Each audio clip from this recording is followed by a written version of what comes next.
আসসালামু আলাইকুম।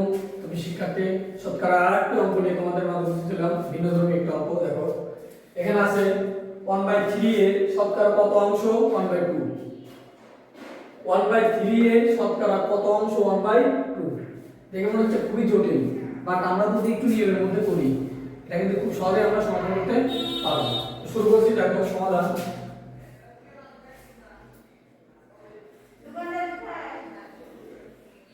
ধরি নির্ণয় শতকরা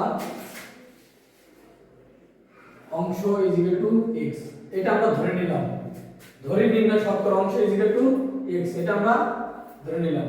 এবার যদি আমরা করি, সুতরাং লিখতে পারি, দেখো 1/3 গুণন x% ইজ ইকুয়াল টু 1/2।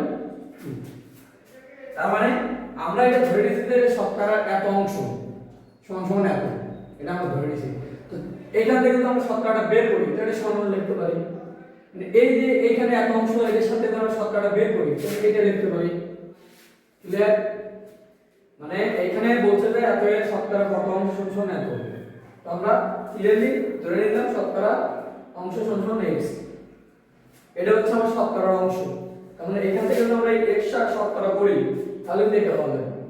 আচ্ছা, পরবর্তী লাইন বা 1/3 গুণ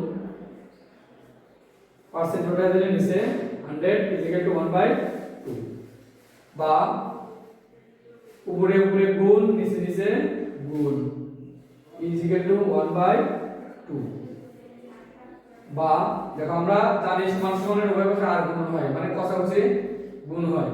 তো x এর সাথে 2 গুণ আর এর সাথে হবে এটা গুণ, 2x ইজ ইকুয়াল টু 300, বা x ইজ ইকুয়াল টু এদের 2টা এই পাশে দিয়ে দাও, তার মানে 300 নিচে 2। সুতরাং x ইজ ইকুয়াল টু 150। এইটা হচ্ছে আমাদের অ্যানসার। খুবই কিন্তু ইজি, শর্টকাট মেথড। জাস্ট এখানে যে আমরা টেকনিকটা ইউজ করছি সেটা হচ্ছে আমরা যে শতকরার যে অংশটা বের করতে হচ্ছে এটা আমরা প্রথমে ধরে নিয়েছি x। তো এবার এইখান থেকে এটাকে আমরা শতকরা করছি, এটা হবে। আগে প্রশ্নে বলছে যে এত এর শতকরা কত অংশ এত, তো আমরা এটার সাথে এটা শতকরা অংশ ধরে নিয়েছি, এটা সমান সমান এটা এখানে লিখছে এত এর শতকরা অংশ সমান এত। এখান থেকে x এর মানটা বের করে নিয়েছি, জাস্ট উত্তর। এরকম আরো শর্টকাট পেতে আমাদের সাথে থাকো। ধন্যবাদ, দেখা হচ্ছে পরবর্তী কোনো ভিডিও।